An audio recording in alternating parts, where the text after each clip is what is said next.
coming up here, so we're going to bring up a few more chairs once more. So our next panel delves into the digital transformation of football clubs in Asia and the strategies to drive traffic, revenue, and subscriptions. Now, moderating this insightful discussion is Mr. Javier Lopez Sanz-Chilvi, Global Network Delegate in the Philippines for La Liga. The panel will feature Mr. Samir Seric, Mr. Tim Magnol, and Mr. James White, who is now over his suspension for his second yellow card and red card as well.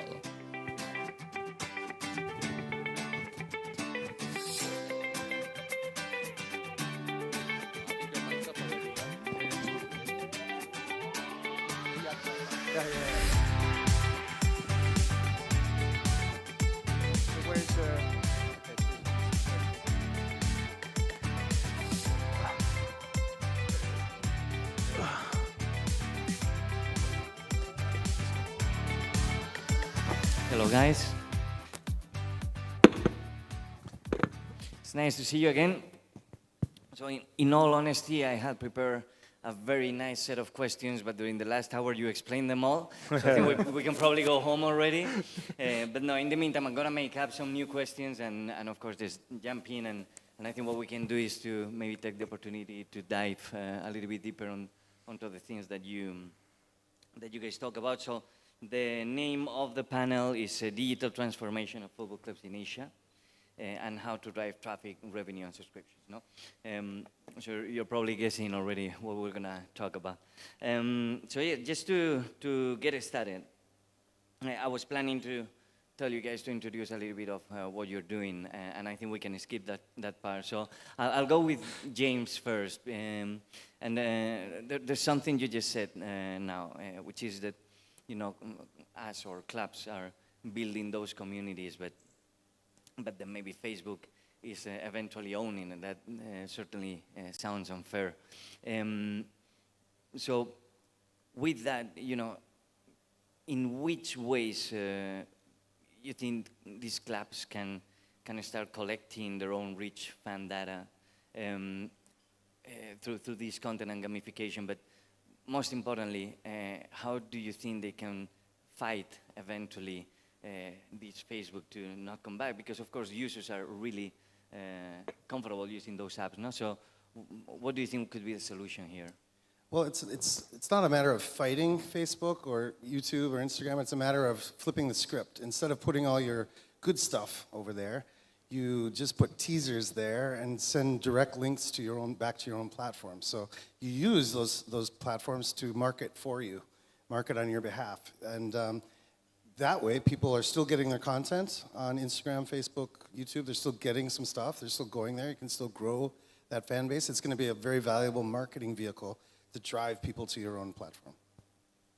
Right, and they would see the results. And they will definitely see the result. It probably takes about 12 months or so to migrate the same level of viewers that you have on your social media over to your own platform. It doesn't happen overnight. But there's also some good ideas that I heard from Tim in terms of growing very quickly your follower base on your own platform. So in terms of social media, though, you don't need to stop, and you will never stop. It's just a matter of changing how you use third-party social media to drive things to your own platform. Could I just add, I was recently on a call to the guys that run the Italian basketball league, and they have about 800,000 followers on their social media pages, but they engage, I think, PwC to do a wider analysis of the actual fan base of Italian basketball, and they came up with 11 million fans. So what's important to actually drive is the message, and I often tell clubs, leagues, federations that your social media numbers are not your true core fans.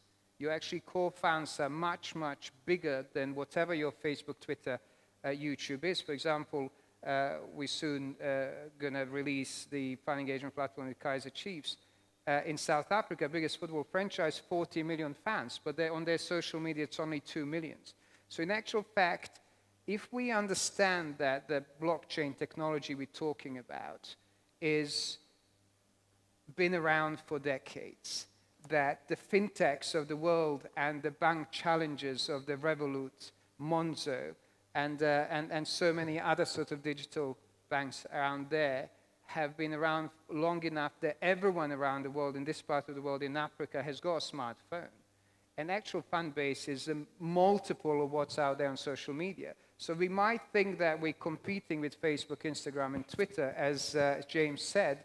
They could be the great sort of platform to drive the exclusive content through our own platforms that we build, the data they acquire, the sort of engagement we create with our sponsors.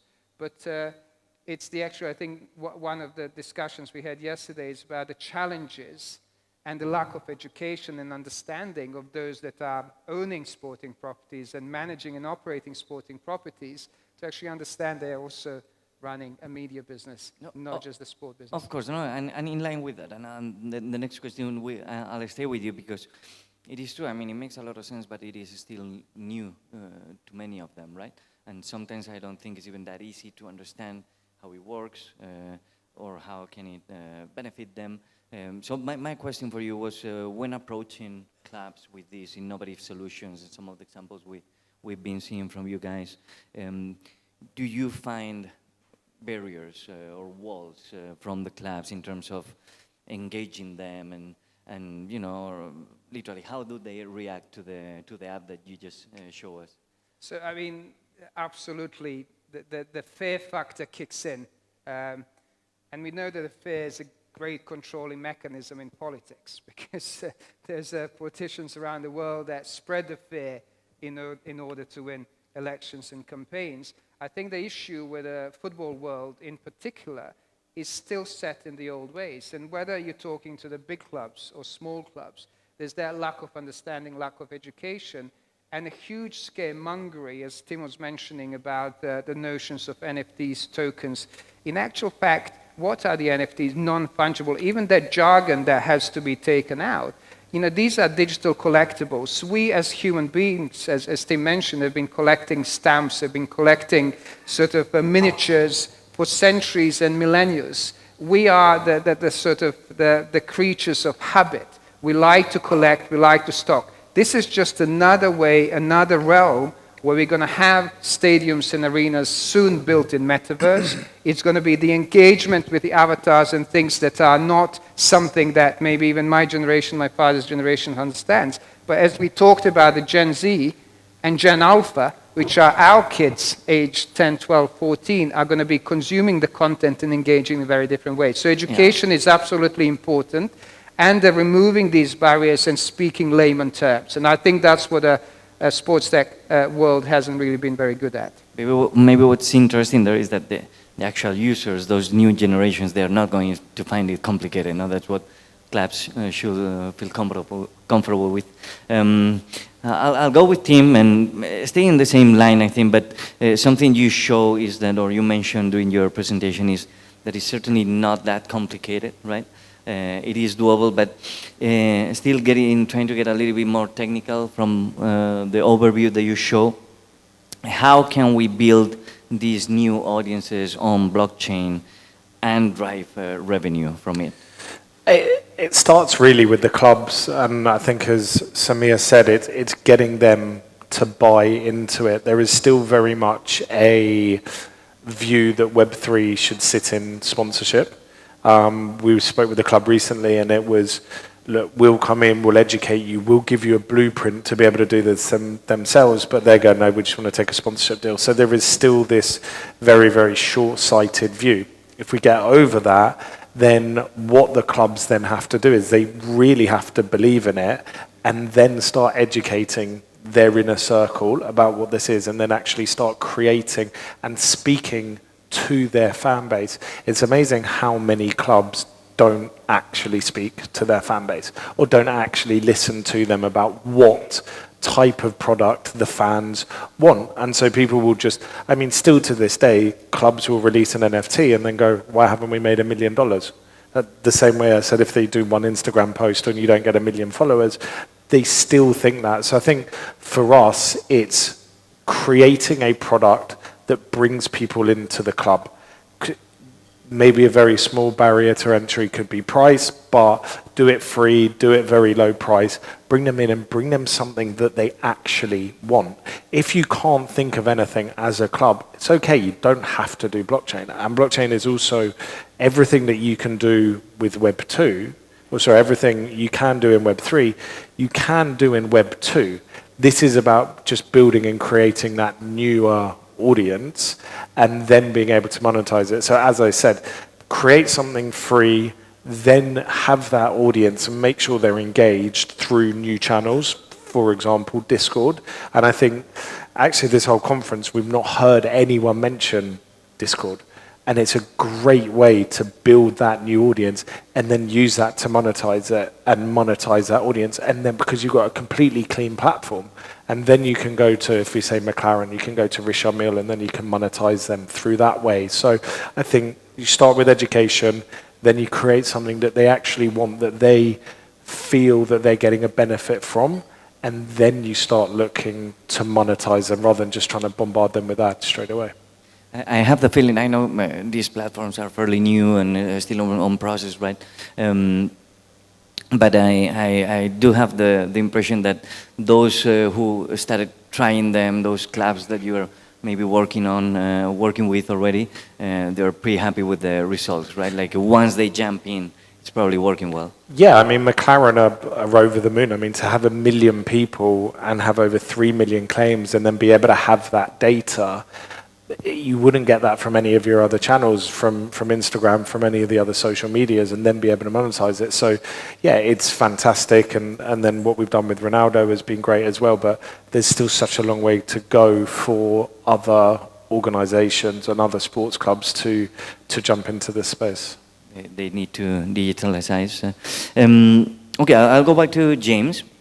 So now we've been able already to convince all these clubs and they are on board and they want to do this. They understand it's not that complicated. So once in this situation, what revenue streams are most effective in this fan space? Well, I think in the short term, some of the old-fashioned revenue streams are still the ones that you go to. Until you build up 1 million, 2 million daily active users, sponsorship is going to be, building in these benefits into a sponsorship package and then increasing your sponsorship price accordingly. Not doubling it, but increasing it modestly. That will show your partners that if you do 5 deals like that, you've generated $500,000 US upfront, or in the first year or something like that. Year 2, once you've got more viewers and followers, advertising will start coming in, individual advertising. Those advertisers, if they can also then sell, like through e-commerce, that would bring in another revenue stream. Subscriptions, pay-per-view, tipping, those kinds of things are nice, but I think that really only comes in, most of the time you want to give away your content for free so that you get as many people as possible to come in, and that's when you get the sponsorship and advertising revenue. So I think it kind of goes back to some of the old models, and I think these guys can also talk about different types of revenue streams through the blockchain. But even those might fall into the sponsorship category. Give that away to a brand to push it through their own marketing vehicles as well. So I think that those are the ones that I would recommend. I could probably just add to what's becoming very, very big is the streaming. Streaming, but not necessarily in traditional way of broadcasting deals where you actually sell the rights to the TV channels, but geographical streaming is becoming hugely interesting, whereby once you're out of the exclusive media rights with a particular broadcaster, you as a sporting property, including leagues, clubs, and federations, could actually start selling at certain territories around the world, where through the power of the blockchain and the sports stack, you are able to replace the LEDs that are being actually in live match streamed in a different geographical locations with the local sponsor partners, etc., etc. So, we're starting to see that the sort of traditional, I guess, sponsorship model is also changing through the power of the blockchain. I think this is where the sort of the upside is coming through. The new revenues are being created, and on top of what James said, I think the sort of the premium content creation and the premium subscription models, which you have seen with every single other business model out there that's been around in terms of any loyalty scheme, is starting to become something that more and more clubs are realizing. And speaking of subscription, so gathering data and data is great. But we all know, I mean, as in this applies to every industry. If you have a lot of data but you don't use it wisely, eventually it's pointless. No, it's like a big box of messy Lego pieces there. How can clubs manage this data properly, or how can we teach them if initially they might not have the resources or expertise? Then that goes for you. Yeah, I mean, I think I mentioned earlier on that data and content have become kings.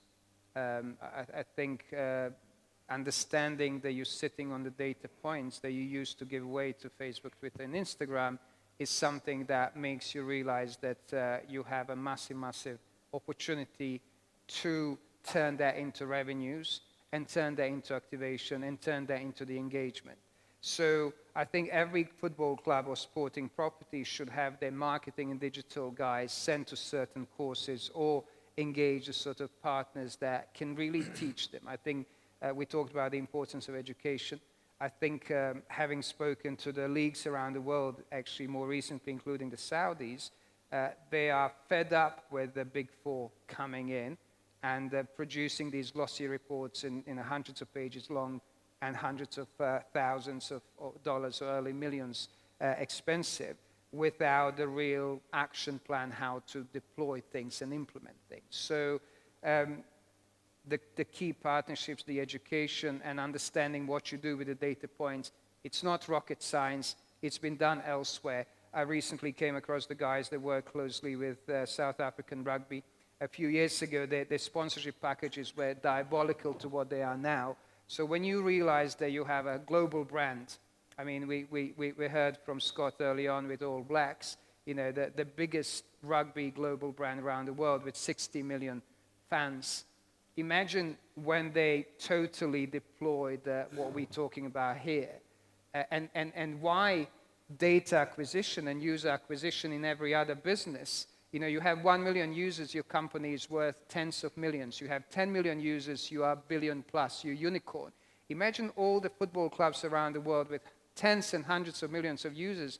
They're dirt cheap in comparison to what the real companies are doing, because to Tim's point, they're not really realizing how to build a community in the digital realm, because they're expecting things overnight. They're expecting sponsorship money, so give us the money, we'll sign on dotted line and give you the rights. But in actual fact, as James said, here's the technology, you own everything, and you drive that communication towards your fans, because nobody knows your fans better than you do. We are here to give you the kind of the know-how to facilitate the engagement, but you ought to do the rest. Okay, and now the next step would be to have them do this in a long-term, with a long-term strategy. So this is a question for you, Tim. I mean, a one-time activation will be just that, will bring some leads, but it won't help the club really grow consistently. So what's the way to help them implement these long-term strategies? It's as simple as it sounds. It's a long-term strategy. It's looking at what does the next 5 years look like, or at least what does the next 3 years look like. If you're going to do a digital collectibles, or if you're going to build something, what does that look like after the holder of that product? What does that look like for them in 3 years' time? Are you still engaging them? If you're doing a one-off project, you can do one-off projects within a wider strategy. That's no problem at all. But just doing one and then taking the money and then not developing that out, you're just taking advantage of your fan base.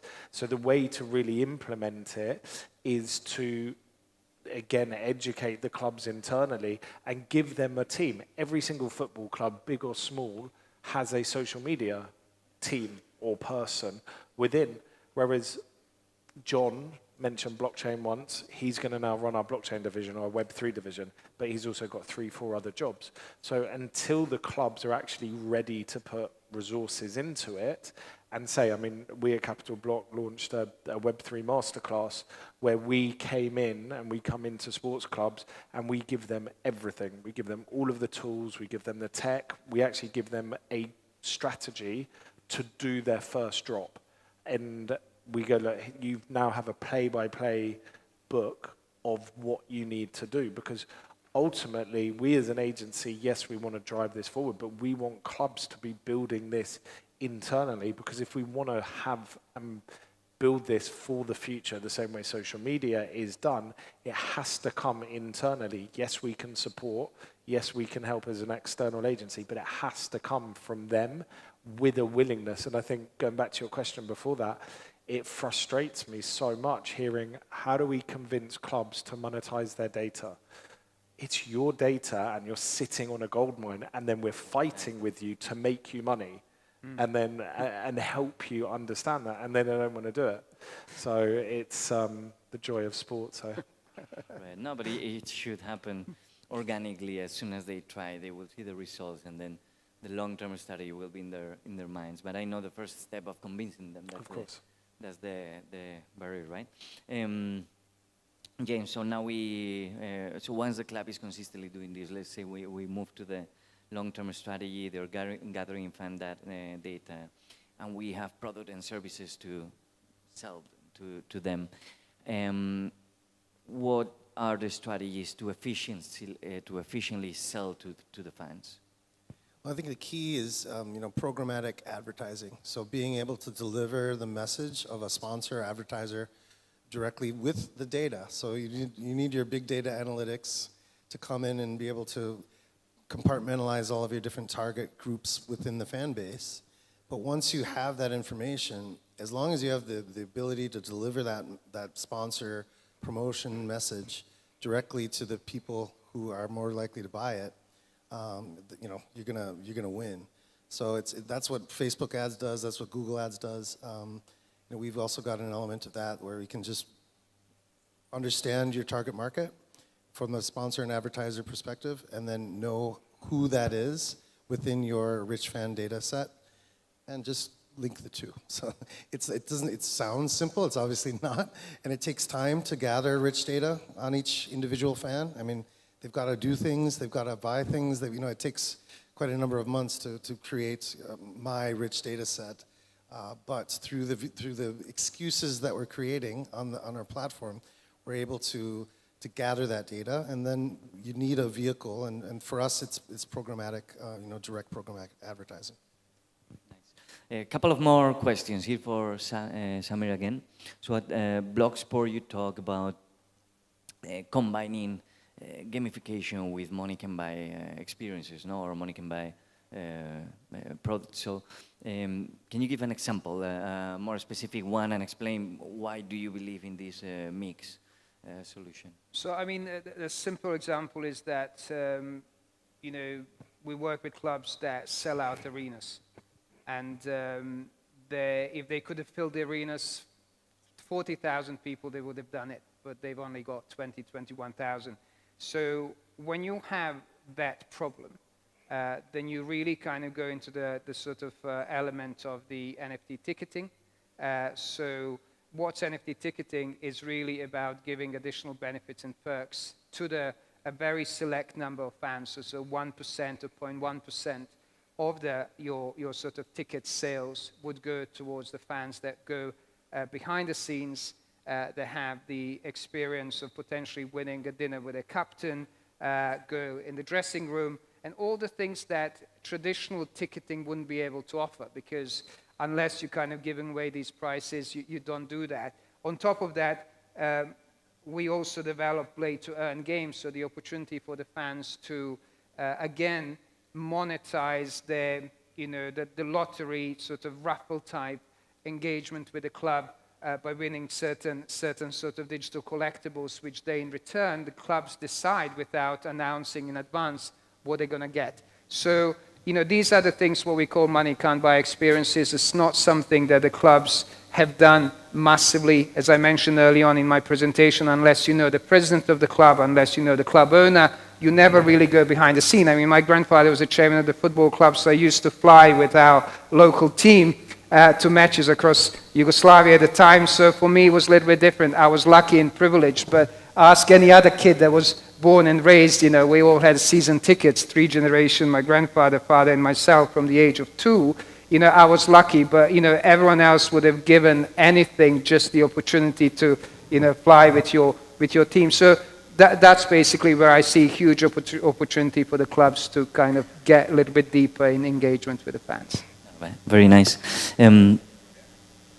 That's absolutely okay. I'm going to continue anyway. No, it's just one more question. We finish with this one. So for team, with all we discussed, and so what are the main misconceptions and how can we educate your stakeholders? I mean, you were mentioning it takes time, it takes resources. How do we manage this final part? I think the misconceptions is that it's easy and that you're going to make a load of money very, very quickly. I think that's the biggest misconception in this space, and that we're just because it says the word NFT, which we should never use that word in the market. It should be calling it what it is, a digital product. So I think the biggest conception with sports clubs is they still think we're going to launch an NFT and we're going to make loads of money from it, which this is not the case. Perfect. Thank you very much. We learned a lot. Please, round of applause. And thank you. Cheers, James. Thank you very much.